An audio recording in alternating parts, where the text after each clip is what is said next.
என்ன பங்கு மாட்டிக்கிட்டு பங்கு அப்படின்னு ஒரு டைலாக் வரல, அதுக்கேற்ற மாதிரி சௌந்தர்யா அவர்கள் மாட்டிக்கிட்டு இருக்காங்க. அது ஏன் அப்படின்னு பார்த்தீங்கன்னா, இன்றைக்கி ப்ரோமோஸ் எல்லாம் ரிலீஸ் ஆச்சு இல்லையா, அதில் ஒரு ப்ரோமோவில் சௌந்தர்யா அவர்கள் வந்து முத்துவுக்கு பதிலாக ஆனந்தி இருந்திருக்கலாம் அப்படின்ற மாதிரி சொல்லியிருப்பாங்க.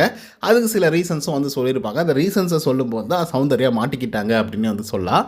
ஸோ அப்படி அவங்க என்ன ரீசன் சொன்னாங்க அப்படிங்கிறத பற்றி இந்த வீடியோவில் முழுசாக பார்க்கலாம். அதுக்கு முன்னாடி சப்ஸ்கிரைப் பண்ணாதவங்க சப்ஸ்கிரைப் பண்ணி வச்சுக்கோங்க, லைக் போட்டு வீடியோ பாருங்கள். வாங்க இந்த வீடியோக்கு வந்து போகலாம்.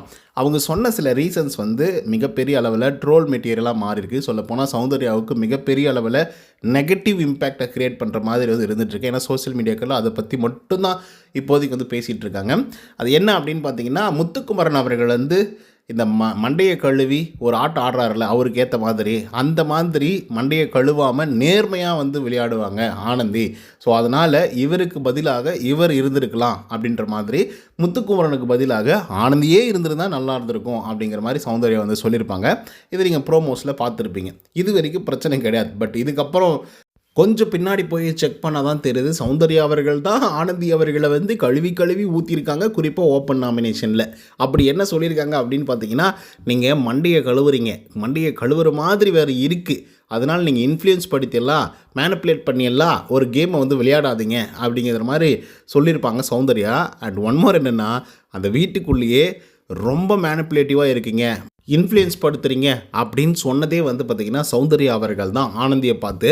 ஸோ அப்படி முதல்ல சொன்ன ஆள் அவங்க இப்போ வந்து என்ன சொல்கிறாங்கன்னா, ஆனந்தியே இவ்வளவோ மேலு, அவங்க நேர்மையாக வந்து விளையாடிருப்பாங்க, முத்துக்குமரன் வந்து இந்த மாதிரி மண்டையை கழுவிட்டு மேனிப்புலேட் பண்ணி இன்ஃப்ளூயன்ஸ் படுத்தி விளையாடிட்டுருக்காரு அப்படின்னு வந்து சொல்கிறாங்க பொது வெளியில்.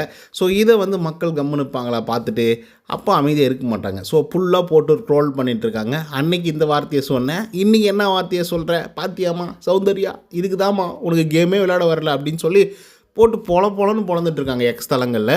நீங்கள் போய் பார்க்கலாம் அந்த இடத்துல. பட் என்னை பொறுத்த வரலையும் அது வந்து தவறு தான். ஏன்னா ஆனந்தி இருக்கிற வரைக்கும் ஆனந்தி ஒன்றும் ஆட்டம் சரியில்லை, அவங்க இன்னும் இப்படி பண்ணுறாங்க அப்படி பண்ணுறாங்க, மேனிப்புலேட்டிவாக இருக்காங்க, இன்ஃப்ளூயன்ஸ் படுத்துகிறாங்க அப்படின்னு ஒரு கூட்டம் கத்திக்கிட்டே இருந்தது. ஏன் தெரியுமா, ஏன் கத்திட்டு இருந்தாங்க தெரியுமா? அன்றைக்கும் இந்த வாரத்தில் எப்படி வந்து ரயான் அவர்களுக்கு வந்து நடந்துச்சோ அதே மாதிரி தான் வந்து ஆனந்தி அவர்களுக்கு வந்து நடந்துச்சு.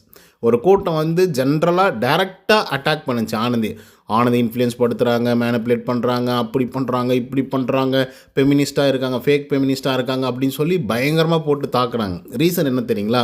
Very very simple. எதிர்த்தாப்பில் இருக்கிறது ஆண்கள், இந்த பக்கம் இருக்கிறது பெண்கள். பெண்களுக்காக விளையாடினது வந்து ஆனந்தி, ஆண்களுக்காக விளையாடினது வந்து முத்துக்குமரன். ஸோ முத்துக்குமரனுடைய சப்போர்ட்டர்ஸ் எல்லாமே ஆனந்தியை போட்டு பொலன்னு பொழந்தாங்க. இதுதான் நடந்தது. ஸோ இதனால தான் வந்து பார்த்திங்கன்னா அவங்க எவிக்டாகவே வெளியே போனாங்க. ஒரு கட்டத்துக்கு அப்புறம் அவங்க பெருசாக பேசக்கூட இல்லை. ரீசன் என்னென்னா, ஓகே நம்ம எங்கேயோ தப்பாக போயிட்டுருக்கோம் அப்படின்னு சொல்லி. ஏன்னா யார் பார்த்தாலையும் யார் என்ன நம்ம பற்றி சொன்னாலையும் இன்ஃப்ளூயன்ஸ் படுத்துகிற, மேனிப்புலேட் பண்ணுற இதே மாதிரி வந்து சொல்லிகிட்டு இருக்காங்க. சரி வேணாம், நம்ம வந்து தேவையில்லாமல் அதிகமாக பேச வேணாம் அப்படின்னு சொல்லி அந்த பொண்ணு பேசுகிறத நிப்பாட்டி கடைசியாக ஒரு 30-35 நாளுக்கு அப்புறம் தான் எவிக்டாகி வெளியே போச்சு.